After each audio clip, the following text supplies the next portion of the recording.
வணக்கம் மாணவர்களே! இன்னைக்கு நம்ம வந்து இந்த வீடியோல பழைய கற்காலம் அப்படிங்கிற கேள்விக்கான பதில தான் நம்ம இன்னைக்கு பார்க்க போறோம். ஒருவேளை இந்த கேள்வி வந்து உங்களுக்கு 10 மார்க்லயோ, இல்ல 5 மார்க்ல கேட்கும்போது அதுக்கேத்த மாதிரி கொஞ்சம் ஷார்ட் பண்ணி குடுப்போம். 10 மார்க் கேள்வின்னு வரும்போது, அம் ஸோ பழைய கற்காலத்துல இப்ப நான் உங்களுக்கு நெறைய பாயிண்ட்ஸ் இதுல இருக்கு. 10 பாயிண்ட்ஸ்க்கு மேல இருக்கும். அந்த இதெல்லாம் நீங்க வந்து அதுல நீங்க இந்த பாயிண்ட்ஸ ரொம்ப ஷார்ட் பண்ணி தான் குடுத்துருக்கேன். இதுல 2 மார்க் கொஸ்டினும் நான் மார்க் பண்ணியிருக்கேன். உங்களுக்கு ஐ திங்க் இந்த வீடியோ ரொம்ப யூஸ்ஃபுல்லா இருக்கும்னு நெனைக்கிறேன். இதுல வந்து நீங்க காலம் அப்படின்னு பார்த்துட்டீங்கன்னா, கிமு 5,00,000 வருஷத்துலருந்து அதுக்கப்புறம் 1,00,000 அந்த கிட்டத்தட்ட 4,00,000 வருஷம் வரைக்கும் இருக்கக்கூடிய காலத்த தான் நம்ம அ பழைய கற்காலம் அப்படின்னு சொல்றோம். கற்காலம் அப்படின்னா ஏற்கனவே சொன்னது தான். கல்ல வந்து அவன் வந்து தன்னுடைய ஆயுதமாக கல்ல பயன்படுத்தின அ மனிதன் வந்து ஏன்னா அப்படியே விலங்கோட விலங்கா இருந்து தொல்தமிழர் காலத்துல நம்ம பார்த்துருப்போம். அதுல அந்த கல்ல வந்து அவனுடைய ஆயுதமா பயன்படுத்தியிருக்க மாட்டான். எப்போ தனக்கு ஆயுதங்களாக கற்கள பயன்படுத்த ஆரம்பிச்சானோ, அந்த அதுல இருந்து தான் நம்ம கற்காலம் அப்படின்னு சொல்லி சொல்லி பார்க்குறோம். இதுல பழைய கற்காலம், புதிய கற்காலம்னா அதிலிருந்து கொஞ்சம் டெவலப் பண்ண கொஞ்சம் அதாவது அவங்களுடைய உணவு முறை, வாழ்க்கை முறையில எல்லாத்துலயும் டெவலப் ஆயிருந்தாங்க அப்படின்னா, அது புதிய கற்காலத்துல நம்ம மாத்துறோம். சரிங்களா? ஸோ அப்ப வந்து பழைய கற்காலத்துல முழுக்க முழுக்க அவங்களுடைய ஒரே தேவை என்ன அப்படின்னா, உணவு. அப்போ வந்து 3 வேள அந்த உணவு அப்படிங்கிறது தான் மெயினா பார்த்தாங்க. அப்ப அவங்க உணவுன்றது இன்னைக்கு இருக்கிற மாரி அன்னைக்கு சுத்தமா அப்படி அப்படி கிடையாது. அப்போ வந்து எப்படியெல்லாம் என்ன மாரி விலங்கோட விலங்கா தான் தெரிஞ்சான். ஸோ விலங்குகள் மாரி பச்சையா மாமிசத்த சாப்பிடுறது, கிடைக்கிற பழங்கள சாப்பிடுறது, தண்ணிய அப்படியே வந்து கையில அள்ளி குடிக்கிறது கூட அவங்களுக்கு அந்த அளவு கூட அவங்களுக்கு அந்த இது தெரியல. விலங்குகள் மாரியே மண்டியிட்டு அத அப்படியே குடிக்கிற அந்த பழக்கங்கள் தான் அ இருந்திருக்கு. சரியா? ஸோ இத இப்படி நீங்க கற்பனை பண்ணிட்டீங்கன்னா, பழைய கற்காலம் உங்களுக்கு ரொம்ப ஈஸியா எழுதலாம். ஏன்னா நெறைய செய்திகள் வந்து நம்ம படிச்சு எழுதுற மாதிரி இருக்காது. புரிஞ்சு தான் எழுத போறீங்க. ஸோ அப்போ வந்து பழைய இத வந்து அ இதுல வேட்டையாடுவதற்கு பயன்படுத்திய முதல் மாந்தர் இனத்தின் காலத்தை குறிப்பது. அப்ப பழைய கற்காலம் அப்படிங்கிறது என்ன அப்படின்னா, முழுக்க முழுக்க வேட்டை. வேட்டையாடுவதற்காக அவங்க வந்து ம் விலங்குகள சின்ன சின்ன விலங்குகள வந்து கொன்னு சாப்ட்டுருக்காங்க. சரிங்களா?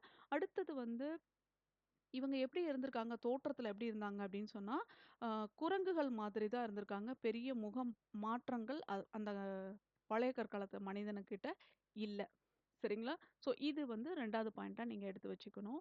இவங்கள வந்து அப்ப எப்படி ஆய்வாளர்கள் வந்து குறிப்பிடுறாங்க அப்படின்னு சொன்னா, காட்டாண்டிகள் அப்படின்னு சொல்றாங்க. ஒருவேளை இதெல்லாம் 2 மார்க்ஸ் கொஸ்டின் சரியா? காட்டாண்டிகள் அப்படிங்கிறது யார குறிக்கும் அப்படின்னா, அ பழைய கற்கால மனிதன தான் காட்டாண்டிகள்னு சொல்றாங்க. காட்டாண்டிகள்னா என்னது? காட்டை ஆண்டவர்கள் சரியா? காட்டிலேயே இருந்து காட்டிலேயே அப்படியே விலங்கோட விலங்கா வாழ்ந்தவர்கள் அப்படின்னு அர்த்தம். ஸோ அப்போ வந்து இது ஒரு 2 மார்க்ஸ்ல நீங்க பார்த்துக்கோங்க. அடுத்தது வந்து இதெல்லாம் உங்களுக்கு அந்த பிக்சர்ஸ் வந்து அட்லீஸ்ட் நீங்க இந்த படங்கள பார்த்து நீங்க ஞாபகம் வச்சுக்கணும் அப்படின்றதுக்காக சில படங்கள்லாம் நான் உங்களுக்கு குடுத்துருக்கேன். இவங்களுடைய முகம் எப்படி இருந்தது அப்படிங்கிறதுக்கான செய்தியும் நமக்கு நெறைய குடுத்துருந்தாங்க. அதுல ரொம்ப தேவையானது மட்டும் நான் உங்களுக்கு குடுத்துருக்கேன். கூர்மையான முகம். குரங்கு மாதிரி இருப்பாங்கன்னா, அப்ப முகம் எப்படி இருக்கும்னு பார்த்துக்கோங்க. அதே மாதிரி முகம் உடம்பு ஃபுல்லா எப்படி விலங்குகளுக்கு வந்து அந்த வெயில், குளிர்லாம் பாதுகாக்கிறதுக்கு முடி நெறையா கற்றை முடி அப்படின்னு சொல்றோம். அப்ப முடி ஃபுல்லா உடம்பு ஃபுல்லா முடியா தான் இருந்திருக்கு. ஸோ, அப்ப மயிர்கற்றை, நீண்ட நகங்கள்லாம் இருந்திருக்கு. இதெல்லாம் நமக்கு அந்த காலத்துல எப்படி இருந்திருப்பாங்கன்றதுக்கு நம்ம கண்டிப்பா ஓரளவுக்கு ஐடியாஸ்லாம் இருந்திருக்கும். அதே மாரி நீண்ட தலைமுடிலாம் இருந்திருக்கு. இதெல்லாம் நம்ம ஈஸியாவே எழுதிடலாம். அடுத்த பாயிண்ட் பார்த்தீங்க அப்படி சொன்னா, இந்த மனிதர்கள் தான் முதல்ல இங்க அதாவது இன்னைக்கு இருக்க இந்தியா தான் 1,00,000 வருஷங்களுக்கு 1,00,000 வருஷங்களாக இருந்த அ நிலப்பரப்பு அப்படின்னு இந்த உலகுக்கு சொன்னவர் யாரு அப்படின்னா, ராபர்ஸ் ப்ரூஸ்போர்ட். சரியா? ஸோ இந்த பேர நல்லா ஞாபகம் வச்சுக்கோங்க. அடுத்தது வந்து இவங்களுடைய வாழ்ந்த இடங்கள். எங்கெல்லாம் வாழ்ந்திருக்காங்க? மனிதன் வந்து முதலே தோன்றியது மலையில தான்ப்பா. ஸோ அப்போ வந்து அதத்தான் நம்ம குறிஞ்சின்னு சொல்றோம். அதனால தான் நமக்கு இன்னைக்கும் வந்து நம்மளுடைய நிலங்கள வந்து வரிசைப்படுத்தும்போது குறிஞ்சி, முல்லை அப்படிதான் ஆரம்பிக்கும். சரிங்களா? இத நல்லா ஞாபகம் வச்சுக்கோங்க. இதுல நம்ம என்ன பார்ப்போம் வரிசையா அப்படின்னு சொன்னா, பழைய கற்காலத்திலுமே எப்படி வந்து குறிஞ்சி திணையிலிருந்து முல்லை திணைக்கு போயிருப்பான். சரியா? முல்லை திணை அப்படிங்கிறது காடு சார்ந்த இடம். காடு மலைகள்லயே வசிச்சிருந்த மனுஷன், அப்புறம் கொஞ்சம் கொஞ்சமா என்ன செய்றான், காட்டு பகுதிக்கு போறான் அப்படிங்கிற செய்தி இதையும் ஞாபகம் வச்சுட்டே வரணும் நீங்க. இதெல்லாம் சேர்த்து எழுதுறது தான் நமக்கு வந்து இந்த பழைய கற்காலம், புதிய கற்காலத்துலலாம் வந்து இத அழகா கொண்டு வருவாங்க. ஜஸ்ட் இமேஜின் அவ்வளோதான். அப்படி பண்ணிட்டீங்க அப்படி சொன்னா, இதெல்லாம் உங்களுக்கு ஈஸியா ஈஸியா உங்களுக்கு புரிஞ்சிரும். சரியா? ஸோ அடுத்தது வந்து பார்த்தீங்க அப்படின்னு சொன்னா, அம் இதுதான் வந்து இந்த வேட்டுவ தமிழர்கள் தான் வந்து முதல் வேட்டுவ மனிதன தான் முதல் தமிழர்கள், வேட்டுவ தமிழன் அப்படின்னு சொல்றாங்க. இது வந்து ஒரு பாயிண்ட்டா நீங்க ஜஸ்ட் வச்சுக்கோங்க. இன்னைக்கு இருக்க வந்து தமிழகத்தினுடைய மேற்கு தொடர்ச்சி, கிழக்கு தொடர்ச்சி மலைப்பகுதியில இவங்க வாழ்ந்ததற்கான தடயங்கள்லாம் கிடைக்குது. அப்படிங்கிற செய்தி அ நோட் பண்ணிக்கோங்க. அடுத்தது வந்து பார்த்தீங்க அப்படின்னா, கண்டிப்பா இவங்க நாடோடிகள். நாடோடினா ஒரு இடத்துல நிலையா இருக்க மாட்டாங்க. போயிட்டே இருப்பாங்க. மூவ் ஆயிட்டே இருக்கிறாங்க அப்படின்னு சொல்லிட்டு தான் ஏன்னா, ஒரு இடத்துல தங்கணுன்ற தேவை அவங்களுக்கு கிடையாது. போயிட்டே இருக்காங்க. போற வழியில அவங்களுக்கு பசிக்குது அப்டின்னா, ஏதாவது கிடைக்கிறத சாப்பிட்டுட்டு மறுபடியும் மூவ் ஆயிட்டே இருக்காங்க. அவங்களுக்கு வந்து தெரியல. எங்க இருக்கணும்? எப்படி என்ன பண்ணணும்லாம் தெரியாது. ஸோ, அதனால நாடோடிகளாக வாழ்ந்தாங்க. அப்படிங்கிற செய்தி இருந்தது. அடுத்தது வந்து பார்த்தீங்க அப்படி சொன்னா, இதெல்லாம் வந்து தொல்லியல் சான்று. கொற்றலை நல்லா ஞாபகம் வச்சுக்கோங்க. கொற்றலை ஆறு, அதுக்கப்புறம் பாலாறு. இது 2யும் நல்லா ஞாபகம் வச்சுக்கிட்டீங்க அப்படி சொன்னா, இது வந்து பழைய கற்காலத்துக்கு சான்றுகள் நெறைய குடுத்துருந்தாங்க. பட் இத நான் மெயினா உங்களுக்கு வந்து ஃபோக்கஸ் பண்றேன். இது வந்து கிட்டத்தட்ட இன்னைக்கும் வந்து அதனுடைய அம் படிம குறியீடுகள்லாம் எடுத்து அவங்க ஆராய்ச்சி பண்ணும்போது, ஓகே இந்த பாலாறு, அந்த கொற்றலை ஆறெல்லாம் பார்த்தீங்க அப்படின்னா, கிட்டத்தட்ட 5,00,000 வருஷத்துக்கு முன்னாடி தண்ணி ஓடுனதா அம் வரலாற்று குறிப்புகள், அதாவது ஆராய்ச்சி குறிப்புகள் நமக்கு சொல்லுது. சரியா? இத ஞாபகம் வச்சுக்கோங்க. இதுவும் சான்று தான். சரியா? எத்தன குகைகள் 16 குகைகள் வந்து கண்டுபிடிக்கப்பட்டிருக்கு.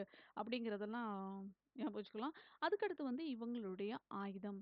அப்ப வந்து பழைய கற்கால மனிதன் முதல்ல ஆதிகால மனிதன பத்தி தெரிஞ்சுக்கணும் அப்படின்னு சொன்னா, மேக்ஸிமம் என்ன இருக்கும்? உணவு முறைகள் இருக்கும். அடுத்தது வந்து அவங்களுடைய ஆயுதங்கள்.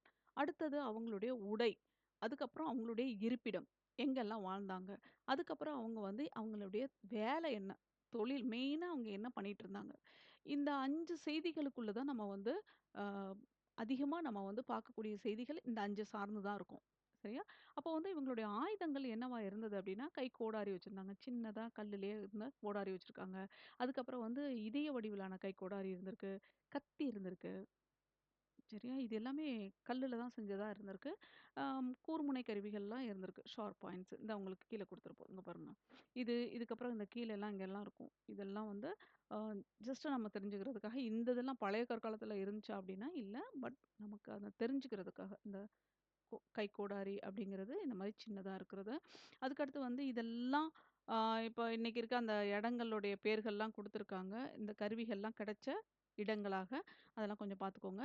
அடுத்தது வந்து பழைய கற்காலத்துல வந்து ஆரம்ப காலத்துல வந்து நெருப்பு இல்ல. சரியா? ஸோ அவன் வந்து பச்சையா தான் வந்து எல்லாத்தையும் சாப்பிட்டான். மாமிசத்த கூட விலங்குகளுடைய அப்படியே அந்த மாமிசத்த அப்படியே தான் சாப்பிட்டுருந்துருக்காங்க. அதுக்கப்புறம் என்ன ஆகுது அப்படின்னு சொன்னா 2 காரணங்கள் சொல்றாங்க. ஒண்ணு மூங்கில்கள் உரசி, கோடை காலங்கள்ல வெயில் காலத்துல வந்து அது ஒண்ணோட ஒண்ணு உரசும்போது, அது தீ பிடிச்சிருக்கும். இன்னொன்னு வந்து அந்த கற்களுடைய உராய்வுனால தீ வந்து நெருப்பு உருவாக்குனான் அப்படின்னு. நெருப்பு தான் வந்து முதல்ல மனிதன் கண்டுபிடிச்ச அறிவியல் கண்டுபிடிப்பு அப்படின்னு நம்ம சொல்றத கேட்டிருப்போம். ஸோ அப்போ வந்து அந்த நெருப்பு பயன்பாடு எப்ப இருந்தது அப்படின்னா, தொடக்க காலத்துல இல்ல. அப்புறம் அதுக்கப்புறம் இடைப்பட்ட காலத்துல தான் நெருப்பு பயன்பாடு அவங்களுக்கு கிடைச்சது. அப்ப அந்த நெருப்ப பார்த்து முதல்ல பயந்தான். சரியா? அந்த பாயிண்ட்ட நீங்க ஆட் பண்ணிக்கணும். அதுக்கப்புறம் பார்த்தீங்க அப்படி சொன்னா, அந்த நெருப்புல இருந்து அப்படியே கொஞ்சமா அவனுக்கு வந்து அந்த நெருப்ப பக்கத்துல நிக்கும்போது, அவங்க உணர்ந்திருப்பாங்கல்ல. ஆஹா! இது வந்து இந்த குளிர்லாம் இல்லாம நல்லா இருக்கே! அப்படின்ற மாதிரி. அப்ப வந்து அத தானா உருவாக்க ஆரம்பிக்கிறாங்க. அந்த நெருப்புகள வந்து உருவாக்குறாங்க. அந்த நெருப்ப உருவாக்கி அதே மாரி அந்த நெருப்பு பிடிச்சிருக்கும்போது, அங்க நெறைய விலங்குகள்லாம் செத்து கிடந்திருக்கும். அந்த விலங்குகள இவங்க சாப்பிடும்போது கொஞ்சம் டேஸ்ட்டா இருந்திருக்கு. ஓ! அப்போ வந்து இதுல இதுல இந்த நெருப்புல காட்டி சாப்பிடும்போது சுட்டு சாப்பிடும்போது நமக்கு அது வந்து டேஸ்ட்டா இருக்கு அப்படிங்கிறத உணர்ந்ததுனால, நெருப்ப வந்து இவங்களே வந்து என்ன ஆரம்பிச்சாங்க அப்படின்னா, பயன்படுத்த ஆரம்பிச்சாங்க. சரியா? நெருப்புகள உருவாக்க ஆரம்பிச்சாங்க அப்படின்னு எடுத்துக்கலாம். இதெல்லாம் சும்மா உங்களுக்கு அந்த நமக்கு வந்து எப்படி அவங்க வாழ்க்கை முறை அமைஞ்சிருக்கும் அப்படின்றதுக்காக ஒரு அனிமேஷன் மாரி குடுத்துருக்காங்க. ஸோ, அதுதான் நான் உங்களுக்கு குடுத்துருக்கேன். அடுத்தது பார்த்தீங்க அப்படி சொன்னா, இவங்க வந்து அ எதுக்கெல்லாம் அந்த மேக்ஸிமம் திங்ஸ் தான் உங்களுக்கு குடுத்துருக்காங்க. என்ன அப்டின்னா, நெருப்போட பயன்பாடுகள் அப்டின்னு சொல்லிட்டு பார்த்தீங்கன்னா, 1 குளிர்ல இருந்து தன்ன பாதுகாத்துக்கிறதுக்கு. இன்னொன்னு விலங்குகள சுட்டு சாப்பிடுறதுக்கு. அடுத்ததா வந்து தேனீக்கள ஏன்னா தேனீ அவங்க வந்து எங்க இருக்காங்க? மலைகள்ல இருக்காங்கன்னு சொல்லிட்டோம். அப்ப மலைகள்ல வந்து அந்த தேன் கூடுகள்லாம் இருக்கும்ல, அத வந்து நெருப்ப காட்டி அந்த தேனீக்கள பறக்க விட்டுட்டு, அதுக்கப்புறம் என்ன செஞ்சுக்கிறாங்க அப்டின்னு சொன்னா, அந்த தேன வந்து குடிச்சிருக்காங்க. ஸோ, இதுக்கெல்லாம் வந்து என்ன செய்றாங்க, இந்த நெருப்ப வந்து பயன்படுத்தியிருக்காங்க அப்படிங்கிற செய்திய நீங்க பார்ப்பீங்க. அடுத்தது வந்து பார்த்தீங்க அப்படி சொன்னா, இதுல உங்களுக்கு வந்து இதுல என்ன பாயிண்ட்ஸ் குடுக்குறாங்க அப்படின்னா, அது அப்படியே உங்களுக்கு எல்லா நேரமும் உங்களுக்கு சாப்பாடு கிடைச்சிட்டு, உணவு கிடைச்சிட்டே இருந்ததா அப்படின்னு சொன்னா, இல்ல. சில நேரங்கள்ல என்ன ஆகுதுன்னா, இயற்கையில கிடைக்கக்கூடிய அந்த சீசன்னு சொல்லுவோம்ல, அந்த இப்போ வந்து வெயில் காலங்கள் எல்லாம் பார்த்தீங்க அப்படி சொன்னா, தண்ணி இல்லாம சில காய்கனிகள் அவங்க வந்து அவங்களுக்கு கிடைக்காம போயிருக்கும். அப்போ வந்து அதனால என்ன செய்றாங்க அப்படின்னு சொன்னா, ஆ இறைச்சிய வந்து தேடி தேடி உண்ண ஆரம்பிக்கிறாங்க. அப்ப வேட்டையாட ஆரம்பிக்கிறாங்க. சரியா? அதுவும் இல்லாம அந்த அந்த இறைச்சியவே வந்து அந்த தீயில வாட்டி சாப்பிடுற பழக்கங்கள் வந்து, இப்பதான் வந்து அவன் வந்து அவன் உணவு தேவைக்காக என்ன செய்றான்? ஒரு இடத்துல இருந்து இன்னொரு இடத்துக்கு அ இடம் பெயர்றான். சரிங்களா? ஸோ இந்த வகையில பார்த்தீங்க அப்படி சொன்னா, அ அதே மாரி இயற்கையா அவங்க வந்து முதல்ல மனுஷன் வந்து குகைகள்ல தான் வாழ்ந்தாங்கன்றது நமக்கு நல்லாவே தெரியும். அப்ப என்ன பண்றாங்க அப்படின்னா, இந்த காலகட்டத்திலயும் பாறை ஓவியங்கள், குகை ஓவியங்கள் நமக்கு கிடைச்சதா நமக்கு சான்றுகள்ல நெறைய பார்க்குறோம். ஸோ, அப்போ வந்து அதுக்கு எதுக்கெல்லாம் யூஸ் பண்ணியிருக்காங்க பாருங்க. பாறைகள்ல வந்து செங்காவி கட்டி அண்ட் சுண்ணாம்பு கட்டி. இது 2யும் வச்சு என்ன செஞ்சிருக்காங்க, ஓவியங்கள் அ வரைஞ்சிருக்காங்க. எனக்கு தெரிஞ்சு ஓவியங்கள் அப்படிங்கிறது வந்து என்ன அப்படின்னா, அ இன்னொருத்தருக்கு வந்து கன்வே பண்றதுக்கு ஏன்னா அந்த காலத்துல வந்து மொழி கிடையாது. அவங்க வந்து விலங்குகள பார்த்து தான் இவங்களும் என்ன செஞ்சிருக்காங்க அப்படின்னா, அ ப சின்ன சின்ன சத்தங்கள மட்டும் தான் எழுப்பியிருப்பாங்க. சரிங்களா? இப்போ ஒரு இடத்துல இருந்து இன்னொரு இடத்துக்கு போறோம். கூட இருக்கிறவங்களுக்கு அத தெரியப்படுத்தணுன்றதுக்காக அவங்க என்ன பண்ணியிருப்பாங்க, அந்த படங்களாக வரைஞ்சு வச்சுட்டு போயிருப்பாங்க. அப்படிதான் வந்து ஆராய்ச்சியாளர்களும் முடிவுக்கு வர்றாங்க. ஸோ அந்த அதுக்கப்புறம் வந்து இவங்க அந்த அதாவது அடுத்தவங்களுக்கு தன்னுடைய செய்திய அ சொல்லிட்டு போறதுக்கான ஒரு ஒரு கருவியாக இந்த பாறை ஓவியங்கள்லாம் இருக்கு அப்படிங்கிற செய்தி இருக்கு. அடுத்தது பார்த்தீங்க அப்படின்னு சொன்னா, முன்னாடி வந்து ஆடை இல்லாம தான் மனிதன் வந்து ஏன்னா ஆடைன்றது அதுக்கப்புறம் அவங்க முடியே வந்து உடம்பு முழுக்க முடியா தான் இருந்தது அப்படின்னு சொல்லிட்டு பார்த்துட்டு இருந்தோம். அதுக்கப்புறம் என்ன பண்றாங்க அப்படின்னு சொன்னா, அம் அ குளிருக்காகவும், அதுக்கப்புறம் வந்து ஆடைகள் உடை அப்படிங்கிற ஒரு விஷயத்த உள்ள வர்றாங்க. அப்படி வரும்போது வந்து அந்த குளிரு, வெப்பம் இதெல்லாம் தன்னை வந்து பாதுகாத்துக்கிறதுக்காக என்ன பண்றாங்க அப்படின்னா, முதல்ல கோரை தழைகள் வந்து கோரை தழை அப்படின்னா, பெரிய பெரிய கோரை புற்கள வந்து புல்லெல்லாம் எடுத்து அவங்க என்ன செஞ்சுக்கிறாங்க அப்படின்னா, ஒரு ஒரு அ கயிறு மாதிரி அந்த இதில கட்டிட்டு, அத அப்படியே சுத்தி கட்டிக்கிறாங்க. அப்போ வந்து அவங்களுக்கு வந்து அது வந்து தன்னை வந்து பாதுகாப்புறதா வெயில்ல இருந்தோ, குளிர்ல இருந்தோ கொஞ்சம் பாதுகாப்பா இருக்கிற மாரி இருக்கு. அதுக்கப்புறம் வந்து பார்த்தீங்கன்னா மரப்பட்டை, விலங்குகளுடைய தோலு, சரிங்களா? இதெல்லாம் வந்து என்ன பண்றாங்க அப்படின்னு சொன்னா, ஆ ஆடைகளாக அன்னைக்கு அ கட் அணிஞ்சிருக்காங்க. அடுத்தது பார்த்தீங்க அப்படி சொன்னோம்னா, அணிகலன்கள் கூட அணிஞ்சிருக்காங்க. சரி. இதெல்லாம் வந்து ஆரம்ப காலத்துல இருந்துச்சான்னா, இல்ல. பழைய கற்காலத்தினுடைய அ பாதி அதாவது அவங்களுடைய கொஞ்சம் கொஞ்சமா டெவலப் ஆகி கிட்டத்தட்ட நமக்கு 4,00,000 வருஷம் இருக்கே! 4,00,000 வருஷம்னா கொஞ்சம் யோசித்து பாருங்க. எந்த அளவுக்கு வந்து அவங்களுடைய எவ்வளோ வருஷங்கள் எடுத்திருப்பாங்க. இந்த மாதிரியான ஒரு நிலைக்கு வர்றதுக்கு முன்னாடி அவங்க நெறைய பார்த்து அவங்களுடைய அந்த கொஞ்சம் கொஞ்சமா மாற்றங்கள் நடந்து வந்திருக்கு. சரிங்களா? ஸோ, அப்ப என்ன மாதிரியான அணிகலன்கள் அணிஞ்சிருக்காங்க அப்படின்னு சொன்னா, பூக்கள வந்து காதுல, மூக்குல எல்லாம் வந்து அந்த அணிகலன்களாக வச்சுக்கிறது. அதுக்கடுத்து வந்து பறவைகளுடைய இறகு, அ கல்லு, வண்ண வண்ண கற்கள்லாம் வந்து அவங்க இந்த மாரிலாம் அணிஞ்சிருக்காங்க. அதேமாரி புலிப்பல் வடிவம் கொண்ட தாலி எல்லாம் அந்த காலத்துல இருந்திருக்கு. அப்படிங்கிற குறிப்புகள் நமக்கு இன்னைக்கும் அவங்க பயன்படுத்தின பொருட்கள் நமக்கு கிடைச்சதுனால இதெல்லாம் பயன்படுத்தியிருக்காங்கன்ற அ செய்திகள் நமக்கு பார்க்குறோம். அடுத்தது பார்த்தீங்க அப்படி சொன்னா, அந்த காலத்துல வந்து தண்ணீர சேர்த்து வைக்கிறதுக்கு வந்து சேமிக்கிறதுக்கு வந்து பாத்திரங்கள்லாம் அவங்க கிட்ட கிடையாது. சரியா? அதனால தான் வந்து ஆற்றுப்படுகைகள் ஓரமா தான் அவங்க வந்து வாழ்ந்திருக்காங்க. ஏன்னா, எப்பயாவது அவங்களுக்கு தண்ணி வேணும் அப்டின்னும்போது அப்போ வந்து தண்ணிக்கு பக்கத்துல இருந்தா தான் அவங்களால வந்து அவங்க வாழ்க்கைய வந்து வாழ முடிஞ்சிருக்கு. ஸோ, அதனால இத நல்லா ஞாபகம் வச்சுக்கோ. இருப்பிடம்னு வரும்போது உங்களுக்கு வந்து மலை குகைகள்ல வாழ்ந்திருக்கான். அப்படி மலை குகைகள்ல வாழ்ந்து அப்படியே நாடோடியா வாழ்ந்துட்டு போயிட்டே இருக்காங்க அப்படிங்கிற செய்திய நீங்க குடுப்பீங்க. அடுத்தது பார்த்தீங்க அப்படி சொன்னா, ஆற்றுப்படுகைகள்ல ஏன் அந்த ஆற்றோரங்கள்ல இருந்தாங்க அப்படின்னா, காரணம் இதுதான். சரியா? ஸோ, அப்போ வந்து அடுத்து வந்து தண்ணீய அள்ளி குடிக்கிற பழக்கம் இவங்களுக்கு வந்திருக்கு. அடுத்து வந்து இவங்க வந்து எப்பவுமே உணவ தேடி அலைஞ்சுட்டே இருக்கிறாங்க. ஏன்னா, அவங்களுக்கு அந்த வேலை மட்டும் தான் இருந்திருக்கு. அதனால வந்து ஒரு நிலையான இடத்துல இல்ல அப்படிங்கிறது நமக்கு தெரியும். அடுத்தது பார்த்தீங்க அப்படி சொன்னா, இந்த விலங்குகளுக்காக பயந்து என்ன செய்றாங்க, ஏன்னா இப்போ நீங்க கொஞ்சம் யோசித்து பாருங்க. சிங்கம், புலி, அதே மாரி யானை இதெல்லாம் வரும்போது, அவங்களால வந்து என்ன செஞ்சிட முடியாது. அவ்ளோ எதிர்த்து போராட முடியாது. ஏன்னா, அத மனிதன விட வலிமையான விலங்குகள் அதெல்லாம்.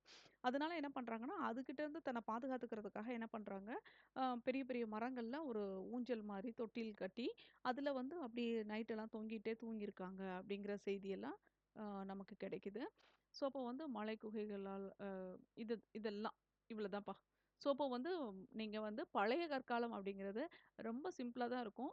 உணவுக்காக அலைஞ்சான். உணவு, இருப்பிடம், அதுக்கப்புறம் வந்து அவங்களுடைய நெருப்புக்கான ம பயன்பாடுன்றது வந்து பழைய கற்காலத்தினுடைய உங்களுக்கு இடைப்பட்ட காலத்துல இருந்து ஆரம்பிச்சு வந்திருக்கு அப்படிங்கிற செய்திய குடுப்பீங்க. அதுக்கப்புறம் வந்து அவன் மனிதன் வந்து குறிஞ்சி நிலத்துல தான் முதல்ல வாழ்க்கைய வாழ்ந்திருக்கான். அப்புறம் வந்து நிலையான ஒரு வாழ்க்கையெல்லாம் வாழல. இவ்வளோதான் நீங்க அ பழைய கற்காலத்துல நாம வந்து ஞாபகம் வச்சுட்டு எழுத வேண்டிய ஒரு விஷயம். இதுக்கு வந்து உங்களுக்கு வந்து இன்னும் அ ஒரு சில நோட்ஸ்ல இருக்கக்கூடிய கொஸ்டின்ஸ் வந்து உங்களுக்கு வந்து இந்த வீடியோவோட இதுல நாங்க அட்டாச் பண்றோம். உங்களுக்கு அதுவும் வேணும்னாலும், நீங்க அதையும் கூட பார்க்கலாம். எனக்கு அத நான் இதிலேயே அட்டாச் பண்ணியிருப்பேன். பட் எனக்கு அதில அந்த பாயிண்ட்ஸ்ல பெருசா அ அவ்வளவா வந்து இ நமக்கு யுனிவர்சிட்டி குடுத்த அந்த பாயிண்ட்ஸோட ரிலேட் பண்ணி பார்க்க எனக்கு சிலது வந்து சரியா இல்லாத மாதிரி இருந்தது. அதனால உங்களுக்கு வேணும். எனக்கு வந்து இப்படி படிக்கிறத விட, நான் வந்து கைட்ல பார்த்து படிக்கிறது எனக்கு ஈஸியா இருக்கும்னு நெனைக்கிற மாணவர்கள், நீங்க தாராளமா நீங்க அத டவுன்லோட் பண்ணி, நீங்க அதிலேயும் ஓப்பன் பண்ணி நீங்க படிக்கலாம். அதில 2 மார்க்ஸ் அண்ட் 5 மார்க்ஸ்க்கான அ கொஸ்டின்ஸ் இருக்கு. நீங்க அதையும் பார்த்துக்கலாம். நன்றி. வணக்கம்.